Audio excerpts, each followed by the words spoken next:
Desde que se declaró el estado de alarma el 14 de marzo, hemos denunciado bastantes infracciones, en total han sido más de 150 durante los primeros días o semanas relacionadas con el confinamiento. Buenas, caballero. Salida por allá y guarden las distancias de seguridad, por favor, ¿vale? Los incumplimientos al principio eran por los desplazamientos no autorizados, después fueron por no respetar las franjas horarias. Hay momentos en los que no parece que estemos en esta situación, ¿no? Intentar estar más separados, no pasear todos juntos, cuidar los grupos, bueno, un poco todo lo que se ha ido hablando, ¿no? Y tenemos que esforzarnos porque como la salida sea por zonas básicas de salud, Burlada no va a salir. Hoy por el tiempo igual poca, pero muy poca. Y los primeros días...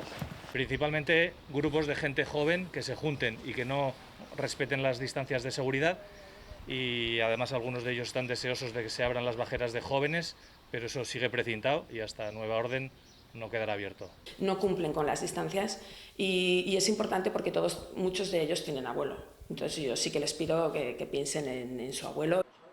Y en este momento estamos con lo de las terrazas de los bares, controlándolo, no se ha desmadrado como ha podido parecer que ha sucedido en alguna otra localidad, y vigilamos eso principalmente. De una manera individual tenemos que ser responsables, modificar nuestros hábitos, que es difícil. Yo espero que no sea para siempre, que sea por un tiempo prudencial. Hemos pedido a la ciudadanía que, bueno, pues que haga esa reflexión y que sepan que si no vamos a ayudarles de la manera que sea, si tiene que ser coercitiva, pues será.